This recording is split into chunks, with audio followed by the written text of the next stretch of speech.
नहीं पढ़ा, ये एक तरीका है गड़बड़ करने का।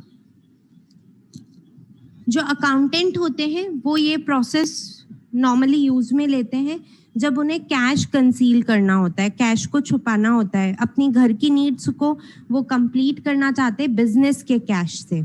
इन दैट केसेस वो यहाँ पे क्या करते, टीमिंग एंड लेडिंग या लैपिंग का काम करते। कैसे होता है ये काम? जैसे समझो आज आपको 10,000 रुपए की जरूरत है, ठीक है, आज आपको 10,000 रुपए की जरूरत है अपने घर पे। आप किसी बिजनेस के अंदर अकाउंटिंग का काम करते हैं, कैश कलेक्शन वगैरह सब आपके पास है, सारी चीजें आपके पास है। ये टीमिंग एंड लैडिंग केवल तब हो सकता है बिजनेस के अंदर जब आपके यहाँ पे इंटरनल कंट्रोल्स वीक है। अगर आपके यहाँ पे इंटरनल कंट्रोल्स अच्छे हैं तो ये गड़बड़े नहीं हो सकती है।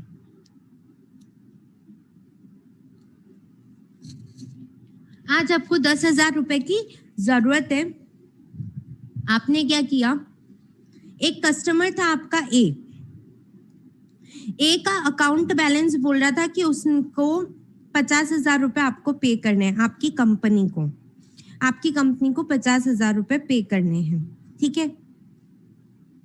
डेली क्या होता है, कैश का रोटेशन होता रहता है, कभी कोई पेमेंट आता है, कभी कोई पेमेंट आता है।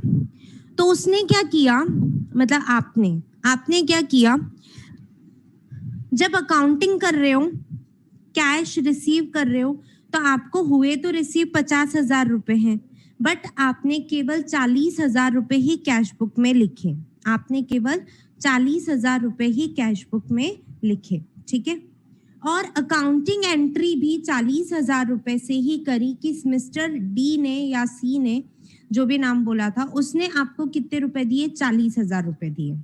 आप अपनी मेमोरी के लिए कि रियल में इसने दिए मुझे 50 थे, मैंने घर के यूज के लिए 10,000 रुपए निकाल लिए हैं, इस चीज को याद रखने के लिए आप कहीं पे लिख लेते हो साइड में अपने हिसाब से, ठीक है। अब क्या होगा, within some time, within 4 to 5 days या within 10 days, obviously owner आकर के आपके यहाँ पे चेकिंग करेगा कि भाई किसका कितना अमाउंट ड्यू है, विद इन सम टाइम।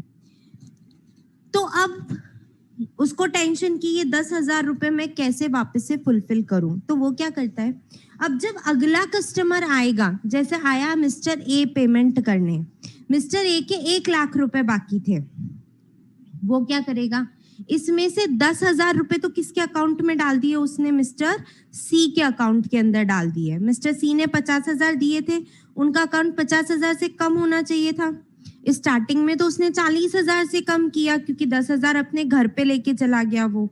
अब उसने जो मिस्टर ए ने पैसा दिया उसमें से 10,000 रुपए किसके अकाउंट को सेट ऑफ कर दिया, मिस्टर सी के अकाउंट को, तो मिस्टर सी का तो अब इक्वल हो गया।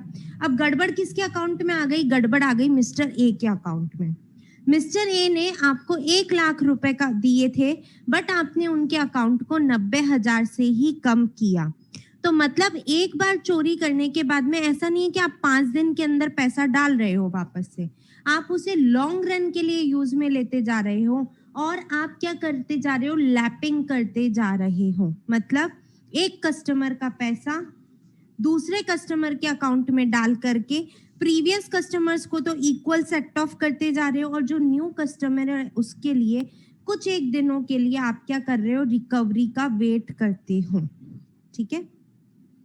तो इस तरीके से आप क्या करते हैं, ये टीमिंग और लेडिंग का काम करते हैं। तो रियल में फ्रॉड हो रहा है, बट इस टाइप के फ्रॉड्स को पकड़ना बहुत ही मुश्किल होता है। क्यों मुश्किल होता है, क्योंकि ऑडिटर हर एक डेटर का लिस्ट चेक नहीं करता है ना।